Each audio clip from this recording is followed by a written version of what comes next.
There have been cases wherein second-hand or used car buyers horrifyingly wake up to the fact that the vehicle they have just bought is either a stolen or hot car or a vehicle that has been deficiently paid in taxes. What's there to do to avoid being in such a deplorable situation? To give our viewers the do's and don'ts as a guide to prevent oneself to be in such a fix, we have invited this week to Motoring Today's Motoring Forum, Chief Inspector Sally Mangacop of the PNP HPG and Director Francis Almora of the LTO. Welcome to Motoring Today, Chief Inspector Sally Mangacop and Director Francis Almora, and thank you for accepting our invitation. Hello, Butch, and to all the viewers of Motoring Today. Hello, Butch, and to all the viewers of Motoring Today. Our first question for our guest from the HPG, Chief Inspector Mangacop, how does one determine if a vehicle that's up for sale is not stolen? What does the HPG do to help in determining this, and what are the steps to go about this?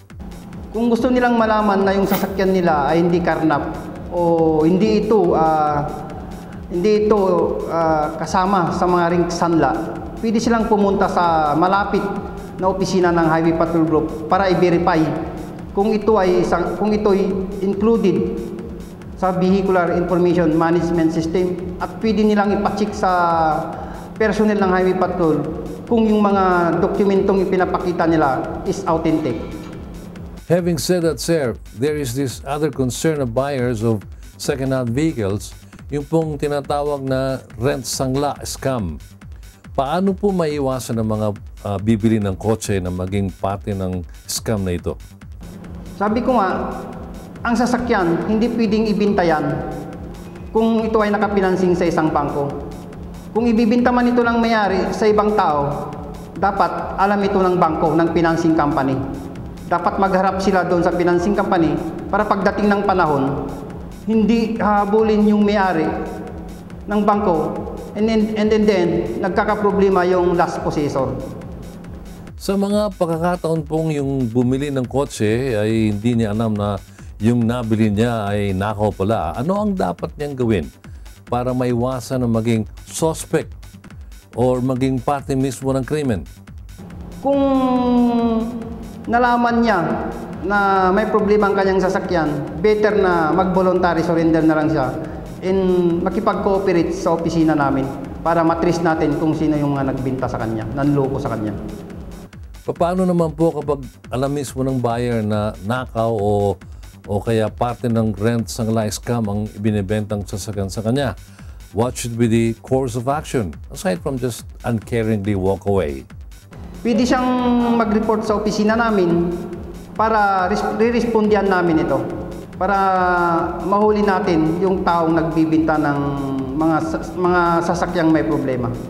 Now, for concerns of buyers of second-hand vehicles regarding deficient payment of taxes, we would like to ask Director Almora of the LTO, how does one determine if correct taxes have been paid for a certain vehicle? For imported motor vehicles, we rely on the Customs, Bureau of Customs valuation.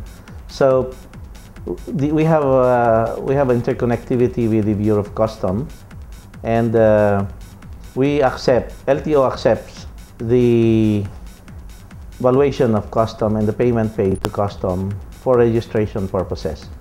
If this is undervalued or the payment of custom duties were not made, then this is another matter on the side of BOC. But on the part of LTO, as long as we can confirm from the BOC, then we accept the motor vehicle for registration. Once a deficiency of tax payments has been established, what are the next appropriate steps to be taken? Before we do, if there's no confirmation from BOC that the custom duties are already paid, then we do not register anymore the motor vehicle. This happened to these motor vehicles like this minivan that were shipped through the port of Cebu and other areas, when the LTO determined that these used motor vehicles, have not paid the proper taxes, then we did not register them anymore. Tell us, should all unpaid taxes be paid, including those unpaid by the previous owner? Is there any way for the unknowing buyer not to be held liable for this shortcoming, which is of the previous owner?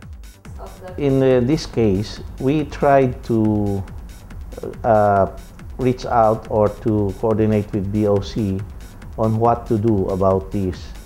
And there's no such thing, according to their opinion, Department of Finance then, there's no such thing as buyers of good faith. So they have to pay the taxes. Whoever owns the motor vehicle now will have to pay the taxes. Thank you for all those inputs, Chief Inspector Sally Mangacop and Director Francis Almora.